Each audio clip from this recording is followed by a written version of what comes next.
Welcome back, Johnny here. And in today's video, I want to go over some of the best profitable investment strategies that have to do with dividend investing.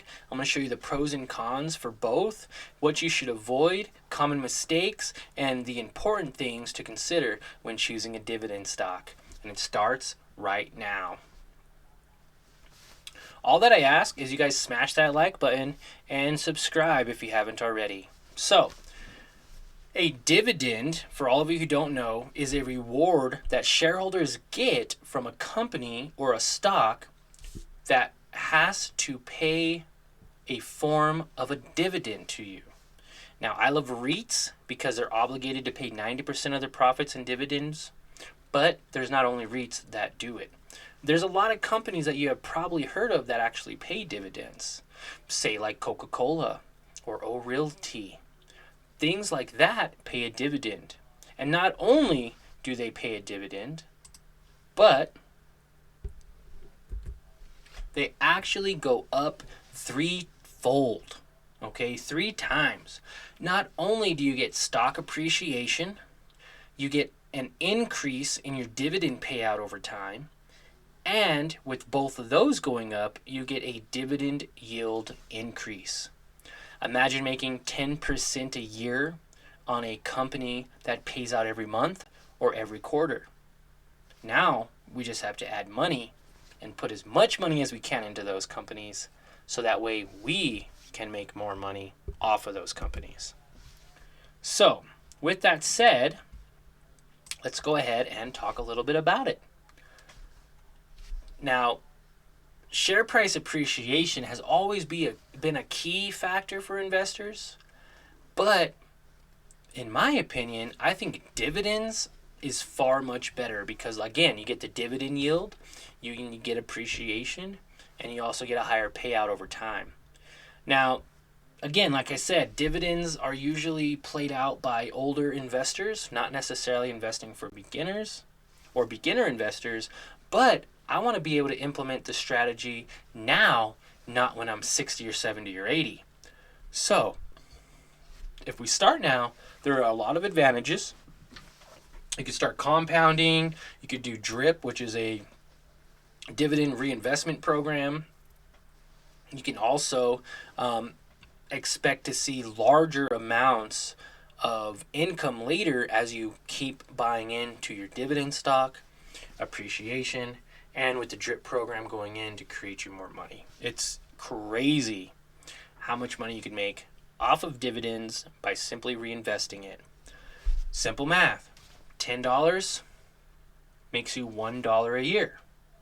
Well, what happens to that $1? Well, after you make it the first year, that $1 will then make you 10 cents. So now you're making $1.10. Now, what if you invested more money over time and just kept doing it? Well, say you had $1,000, you'd make $100. $100,000, you'd make $10,000 a year. Now, how does that sound? It's very much achievable, and you can do it too. Now, again, dividends can be paid out in a monthly format or a quarterly format. It's extremely passive to do. You just own the company and they pay you out according to how many shares you own. A good example would be if a company pays out a dividend of $2 per share and the share price is 100, the dividend yield is 2%.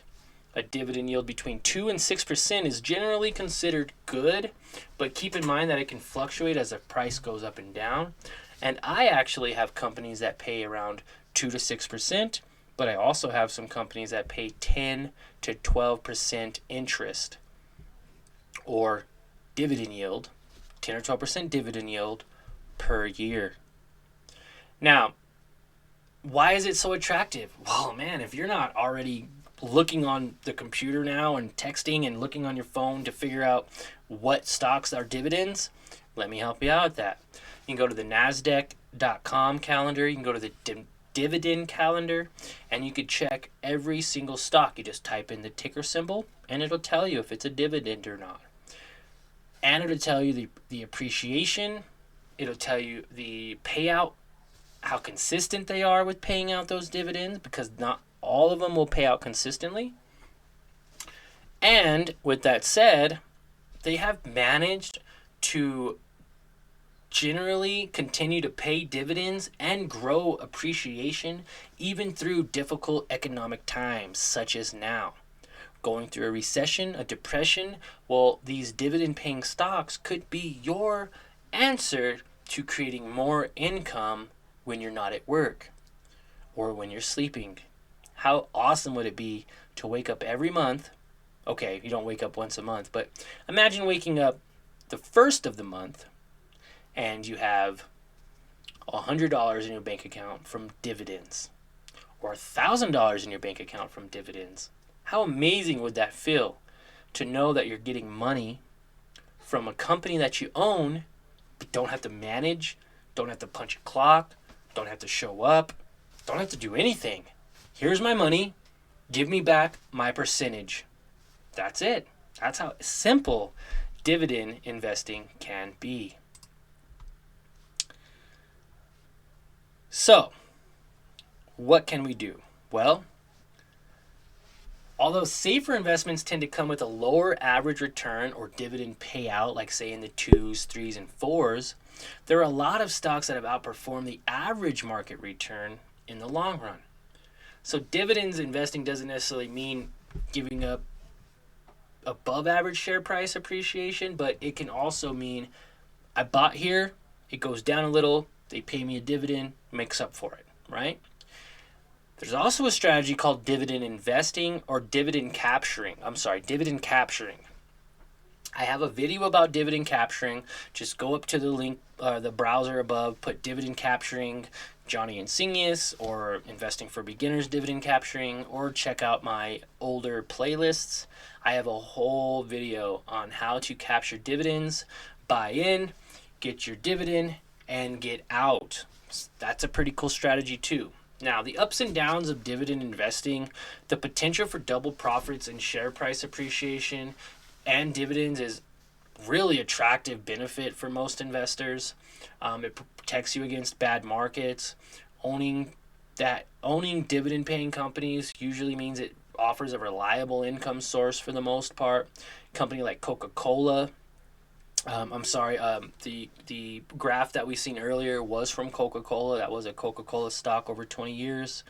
It's just amazing the increase in their dividend payout every year and leading the raising dividend yield every year and giving the shareholders more money every year and buying more shares. It just incentivizes them to buy more. Now, usually dividend paying companies also tend to have a good fundamentals. Otherwise, they wouldn't be able to pay out dividends to you in the first place. That makes these blue chip dividend stocks reliable anchors in your portfolio. And what's really cool is that it just gives like you a instant gratification for owning stocks. Like, who wants to wait a year to make a few dollars, right? Or $10 or $100. Let's make that money every month. So it's really cool to see. I've actually been able to get up to $25 a month in dividend payouts every single month. And that just continues to grow as my dividends continue to compound and I reinvest that money into more dividend paying stocks.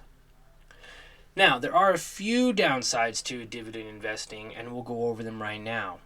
Now, there is a lack of volatility in some of these blue chip company share prices because it's somewhat seen as a negative. Investors looking for great share price appreciation will likely be disappointed and will actually go look for a different stock. Now, this company is not going to go up 8 or 10% a year, but if it goes up 3% in appreciation and pays out a 7% dividend yield, boom, you have 10% appreciation, or at least 10% profit on your holdings. So, another downside is a possible sector concentration in the portfolio, as many dividend-paying stocks are active in the same sector. This can lead to trouble when particular sectors hit a rough patch that might even lead to dividend cuts. An example of this would be the oil giant Royal Dutch Shell cutting its dividends for the first time since Second World War. During the COVID-19 pandemic, So the ups and downs of dividend investing are. Now here you go. Get your pen and pencils and paper out. Write these down, okay? This is for beginners who are investing, or investing for beginners, okay? The pros of dividend investing. Potential of double profits, which would be your share price appreciation and your dividend every year. Number 2, the companies usually increase their dividends yearly, so it's always constantly kind of going up. And generally, they're pretty stable companies with good fundamentals, or else they wouldn't be able to pay you at all. The cons of dividend investing. Now, here's the cons. There is a limited upside potential for the share price.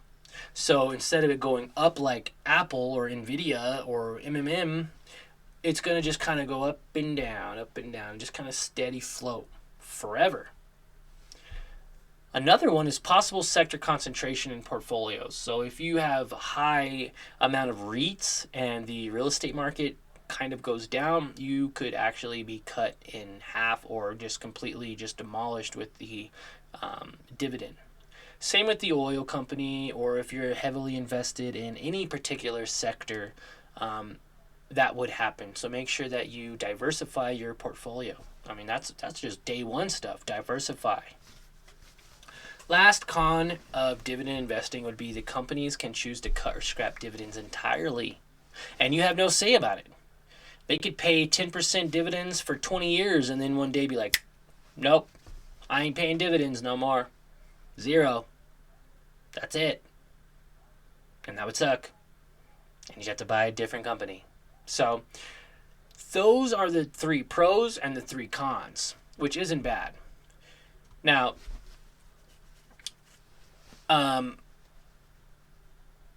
you have to be careful with dividend yields, okay? Let's go over that one last thing. This is a common mistake. Dividend yields can be dangerous. Just because somebody's handing out a 12 or 10% dividend yield, heck, even 8% dividend yield, does not mean it's going to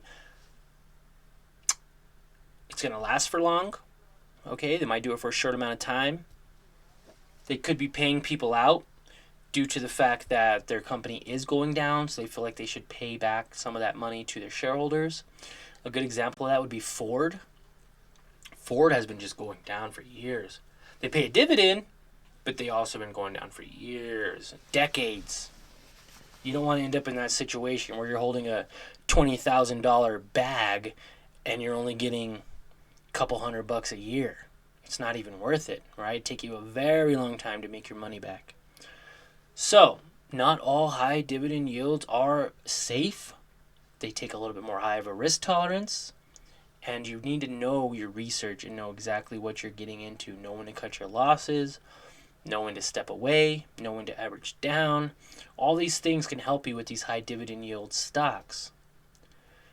A good rule of thumb is to stay between 2 and 5% dividend yield. Any more than 5, it starts to get a little bit too risky.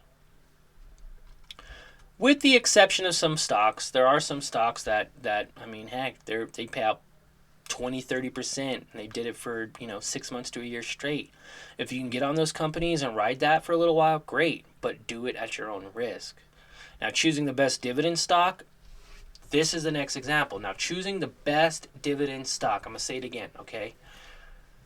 You want low debt ratio, good and sustainable cash flow, high margins, good valuation, and a good sector or industry. Now, those are 5 great areas that you're going to make sure that you're going to want to research before getting into a company. Low debt ratios mean that they have plenty of money to pay off debts if they were to go under. Strong and consistent cash flow, which is great because that shows the company's capacity to pay out the dividends to you. And higher margins are unlikely if a company lacks profitability. So you want to make sure to choose companies like, heck, even say Johnson & Johnson. Meets the requirements, but doesn't necessarily mean it's a good buy, right, for Johnson & Johnson. Meets all 5 requirements, but doesn't really have a high margin. So you definitely want to look at the PE ratio of these companies, which is your calculated by the dividend, dividing the share price by the earnings per share. Now, a low PE ratio indicates a stock isn't expensive, but it's important to compare its PE with other companies in the sector as well. The sector industry a company is active in is something an investor can't afford to overlook either. I mean, you don't want to be in a pharmaceutical company that pays a dividend when, pharmaceutical companies aren't doing well. Same with oil companies and tech companies, stuff like that. So, should you invest in dividend stocks? Yeah, I think it's a great strategy for any new investor, any investor that's beginning, any beginner investor, anybody that's starting out. I believe it's a great strategy to build passive income stream and to keep implementing money into your account.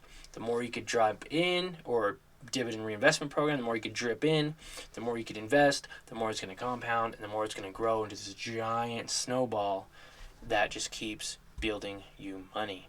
Another great thing is it's a great for share price appreciation, and you just happen to get dividends along the way. Who doesn't like to get paid monthly or quarterly for something they already own? I mean, it's cool to get Apple stock and then it goes up 120% and you double your money, but that doesn't always happen. So why not do dividend investing, make that $10,000 a year, right? Now you're close to what, $800 a month? You could live in some states with $800 a month. Heck, at least it would pay some of your rent or maybe your car bill, things like that, or you just keep reinvesting it. So that is my thoughts. Subscribe and smash that like button, and we'll see you in the next one.